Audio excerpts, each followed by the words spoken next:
মে মাসের শেষে ফের ধেয়ে আসছে ঘূর্ণিঝড় রেমাল। রবিবার মধ্যরাতেই আছড়ে পড়তে পারে। কথা বলবো, আমাদের সঙ্গে রয়েছেন আমাদের প্রতিনিধি সৌমিত্র রায়। সৌমিত্র, রেমালের প্রভাবে কোথায় কোথায় ঝড় বৃষ্টির আশঙ্কা রয়েছে? এই রিমাল এটি আরবি শব্দ, এটা ওমানের দেওয়া নাম। এই রিমাল 26শে মে অর্থাৎ রবিবার মধ্যরাতে এটা আছড়ে পড়তে পারে বাংলাদেশের উপকূলবর্তী কোনো একটি এলাকাতে ল্যান্ডফল করতে পারে, যার প্রভাব পড়তে পারে পশ্চিমবঙ্গের উপকূলবর্তী জেলা, যেমন তোমাকে বলে রাখি পূর্ব মেদিনীপুর, দক্ষিণ 24 পরগনায় সরাসরি প্রভাব পড়তে পারে এবং খুব বেশি প্রভাব পড়তে পারে। তার পাশাপাশি দক্ষিণ 24 পরগনা এবং এই উত্তর 24 সরাসরি প্রভাব পড়তে পারে পূর্ব মেদিনীপুর এবং দক্ষিণ 24 পরগনা। তার পাশাপাশি উত্তর 24 পরগনা সুন্দরবনেও এর প্রভাব পড়তে পারে। 100 কিলোমিটারের প্রতি ঘন্টা বেগে এই ঘূর্ণিঝড় আসতে পড়বে। ইতিমধ্যেই এই যে সিস্টেম পরিণত হয়েছে, গভীর নিম্নচাপে পরিণত হয়েছে এবং 26 তারিখ সকালবেলা শক্তিশালী ঘূর্ণিঝড়ে তো পরিণত হবে। তবে তোমাকে বলে রাখি যে এর প্রভাবে আবহাওয়া দপ্তর কি বলছে দেখাবো দর্শকদের। হিট করার সম্ভাবনাটা হচ্ছে 26 তারিখে রাত্রিবেলাতে, মধ্যরাত্রে। সেই সময় হয়তো উইন্ড স্পিড আপনার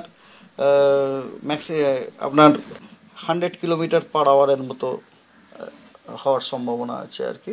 ঠিক আছে, ওটা হিট করার সম্ভাবনাটা হচ্ছে যে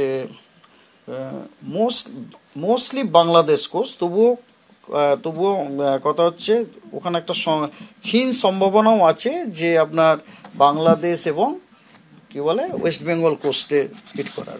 সুতরাং West Bengal coast will be also very much affected.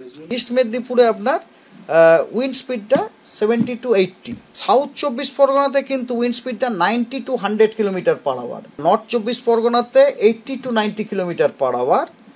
R East মেদিনীপুরে 70 to 80 কিলোমিটার পার আওয়ার। কিন্তু সবগুলো জেলাতেই কিন্তু আপনার হেভি থেকে ভেরি হেভি রেনফল হওয়ার সম্ভাবনা আছে। সেটা 26-এ গেল। 27 তারিখে কলকাতা, হাওড়া, হুগলি, দুটি 24 পরগনা এবং ইস্ট মেদিনীপুর, এই সব কটাতেই আপনার অরেঞ্জ অ্যালার্ট দেওয়া হয়েছে এবং প্রত্যেকটাতেই হেভি থেকে ভেরি হেভি রেনফলের সম্ভাবনা রয়েছে এবং উইন্ড স্পিড প্রত্যেকটিতেই 60 থেকে 70 কিলোমিটার পার আওয়ারের সতর্কবার্তা দেওয়া হয়েছে।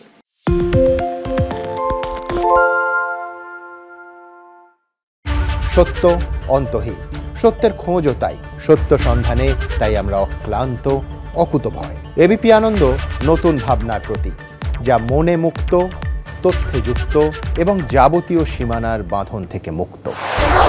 সীমা না শব্দটির মধ্যে লুকিয়ে আছে মানা শব্দটি, যেন চোখ রাঙানি এক অদৃশ্য বেড়াজাল, যা আটকে রাখে আমাদের এক ছোট্ট গণ্ডির মধ্যে। একমাত্র সঠিক খবরই গড়ে তুলবে এক মুক্ত সমাজ। সেই জগৎ গড়ার লক্ষ্যে কোনো সীমানার ঠুকুটি আমরা মানব না। এবিপি আনন্দ এগিয়ে থাকে, এগিয়ে রাখে।